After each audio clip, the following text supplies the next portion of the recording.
BJP party ਦੀ ਵਿਚਾਰਧਾਰਾ ਵੀ NCP ਤੋਂ ਵੱਖ ਹੈ। ਦੋਵਾਂ ਨੇ ਚੋਣਾਂ 'ਚ ਇੱਕ ਦੂਜੇ ਖਿਲਾਫ ਖੂਬ ਪ੍ਰਚਾਰ ਕੀਤਾ ਸੀ ਤੇ ਹੁਣ ਬੀਜੇਪੀ ਨੇ ਹੀ ਐਨਸੀਪੀ ਨਾਲ ਮਿਲ ਕੇ ਸਰਕਾਰ ਬਣਾਉਣ ਦਾ ਦਾਅਵਾ ਕਰ ਦਿੱਤਾ ਹੈ ਤੇ ਮੁੱਖ ਮੰਤਰੀ ਅਹੁਦੇ ਦੀ ਸਹੁੰ ਵੀ ਚੁੱਕ ਲਈ ਹੈ।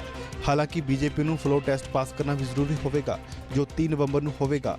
ਫਲੋ ਟੈਸਟ 'ਚ ਐਨਸੀਪੀ ਦੇ ਅਜੀਤ ਪਵਾਰ ਨੂੰ ਕੁੱਲ ਵਿਧਾਇਕਾਂ 'ਚੋਂ 1/3 ਆਪਣੇ ਨਾਲ ਲੈ ਕੇ ਚੱਲਣੇ ਪੈਣਗੇ।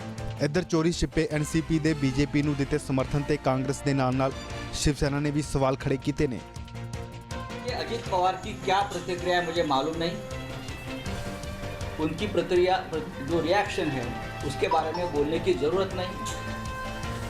कल 9 बजे तक ये महाशय हमारे साथ बैठे थे, पूरी बातचीत में सक्रिय थे, कोई सूचना भी कर रहे थे। अचानक से वो गायब हो गए। हमें थोड़ा संशय आया था उस बारे में, उनकी जो बॉडी लैंग्वेज थी, क्योंकि वो नज़रों से नज़र मिलाकर नहीं बोल रहे थे। जो व्यक्ति पाप करने जाता है उसकी नज़र जिस प्रकार से झुकती है, वो झुकी हुई नज़रें से बात कर, ठीक है बातचीत एक दिन के लिए आगे बढ़ गई, उसका मतलब ये नहीं था।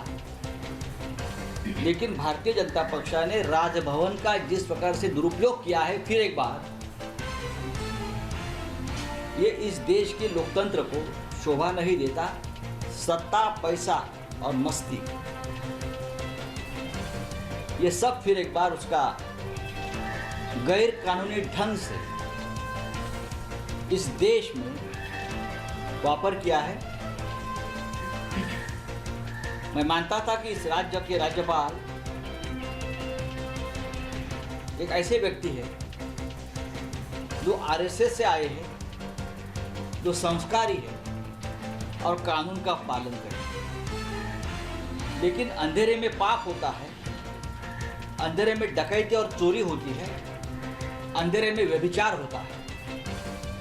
महाराष्ट्र की सरकार को जिस तरह से जल्दबाजी में अंधेरे में शपथ दिलाई गई, ये छत्रपति शिवाजी महाराज के महाराष्ट्र को शोभा नहीं देता।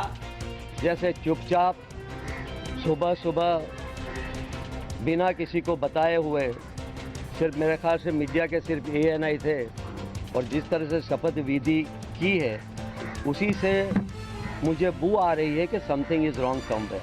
कहीं ना कहीं कुछ गलत हुआ है। महाराष्ट्र की जनता, देश की जनता लोकतंत्र में, संविधान के जो मूल्य है, संविधान के जो प्रिंसिपल्स है, जो प्रोविज़न है, उसमें आस्था रखने वाले लोग हैं। लेकिन उसकी अवहेलना करके जो किया गया है, मैं समझता हूँ ये कॉन्स्टिट्यूशन और डेमोक्रेसी की धज्जियाँ उड़ाई गई है, और इससे बड़ी बेशर्मी की बात कोई हो ही नहीं सकती। बेशर्मी की भी इंतहा होती है, इन्होंने तो बेशर्मी की इंतहा को भी पार कर लिया। तो इसको हम कंडेम करते हैं। जिस तरह से होना चाहिए लोकतांत्रिक प्रक्रिया के तहत, वो नहीं हो पाया है। एक प्रक्रिया चल रही थी शिवसेना, एनसीपी और कांग्रेस के बीच में। पहली मीटिंग जैसे ही उद्धव ठाकरे जी ने कांग्रेस प्रेसिडेंट को फ़ोन किया, तुरंत दूसरे दिन ही हम पहुंच गए कि पहले हमें हमारे जो सहयोगी हैं, जिनके साथ मिलकर हम चुनाव लड़े हैं, उनको विश्वास में लेना चाहिए।